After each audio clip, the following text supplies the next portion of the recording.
Minister, in your opening comments, you addressed the uncertainty in the world we currently live in and the problems that exist on our eastern flank and in various other parts of the world. So it's only right and proper that, as a member of the Security and Defence Committee of the Oireachtas and a former member of the Irish Defence Forces, that I would concentrate my comments on matters relating to security and defence. So I welcome the the allocated budget of 1.49 billion for votes 35 and 36 for 2026.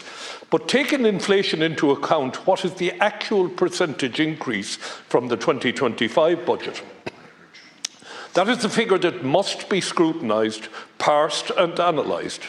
But how many times must the proposed primary radar system, new advanced combat radio suite, an upgrade armoured personnel carrier fleet and general service body armour personal protection kits be announced?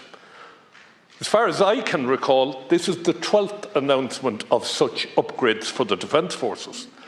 Minister Chambers opened his introduction to the defence segment of the budget by stating that Ireland is committed to safeguarding our national security while contributing to international peace and security. That's a given for any developed democracy. But is Ireland committed to the sovereignty of the state? Sovereignty is defined in international politics and diplomatic parlance as being, inter alia, a state's ability to control and defend its borders on land, at sea and in the air. Using this internationally accepted metric, Ireland is an independent state, but it is most certainly not a sovereign state within the internationally accepted meaning of the word. Let's take an example. Could Ireland repeat what happened in 2001? Let's take the foot and mouth problem in Northern Ireland in 2001. Could we seal the 399-kilometre border with Northern Ireland and its 281 recognised border crossings in the economic interest of the state, as was brilliantly achieved by the Garda Síochána Defence Forces, Department of Agriculture officials and Customs Service in 2001? Of course not. The state has hollowed out too numerous Garda stations on or adjacent to the border with Northern Ireland, and the Defence Forces is significantly diminished force and a shadow of what it was in 2001, with now the only two geographically dispersed barracks, Finnercamp in Donegal and Dundalk in County Louth, in direct proximity to the border. The answer is a resounding no. Strike one against Ireland's sovereignty. Can Ireland, with its Air Corps and Naval Services and operational capability life support, secure its air and sea border? Again, a resounding no. Does this budget for 2026 credibly advance Ireland's journey to sovereignty? No, it does not. The ambition of the Commission on Defence Forces to achieve a level of ambition 2 by 2028 shows no credible sign of achieving that aim.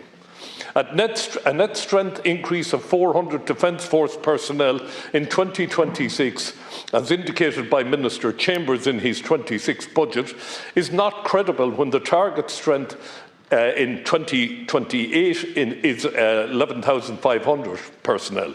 4,000 more than the current effective strength of the Defence Forces of 7,500.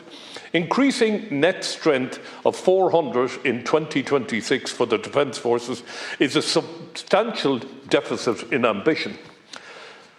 Generic generalities best define the language of Minister Chambers in his budget speech. It is telling that the defence allocation is at the very last segment of the Minister's speech.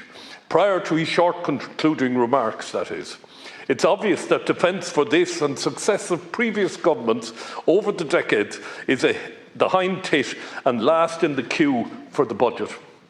All of this when the world is in a state of security crisis. The war on the eastern border of the European Union, genocidal slaughter ongoing in Gaza, and the airports and military airfields of some of our EU partners being paralysed by target drone swarming. This is an important point as we move towards the presidency of the European Union in mid-2026. I ask Minister, how would Ireland respond if Dublin, Cork, Shannon and Knock airports were drone swarmed simultaneously? What state force would respond? The only Defence Force Air Defence Regiment was disbanded in 2012. Minister Chambers in his speech adverts to the increase in the number of Gardaí by 1,000 in 2026 and again the Defence Forces by 400 in 2026. But without changes to the post-2013 pension, which I've been harping on about for the last 10 years, without a change to that, we are only fooling ourselves. There very well may be an increase in those wishing to join frontline services, but without experienced personnel to train them, they will very quickly hit bottlenecks. There simply will not be the instructors to train and mentor new recruits. Very quickly after training, the new recruits will be awakened to the paltry pension that awaits them on completion of their service and will exit the service early. There must be an urgent review of the pay structures within the Defence Forces.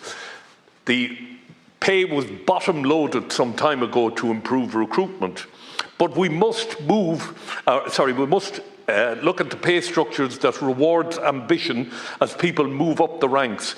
We must review the pay differentials reflecting the new responsibilities that one takes on. The post-2013 pension scheme must be seen as the greatest incentive to leave frontline services, Garda, Defence Forces, prison service and fire service. It is destroying these services. And for some unknown reason, the people who advise ministers with respect to taxation, with respect to pension schemes, fail to take on board. They're seeing people voting with their feet, leaving the services, and yet they will not take on board that the pension scheme that was introduced is not a one-size-fits-all. And yet they will not take on board that the pension scheme that was introduced is not a one-size-fits-all. So at the end of the day, Minister, it's not your fault, it's the people who advise and reassure ministers that certain actions will result in certain savings to the state. There is no saving to the state if we cannot retain people who have been expertly trained at massive cost to the state. So, Minister, while there are many good things in this budget, sadly, where defence and security is concerned, it is a failure in my view. And I thank you for your time and I thank you for being here.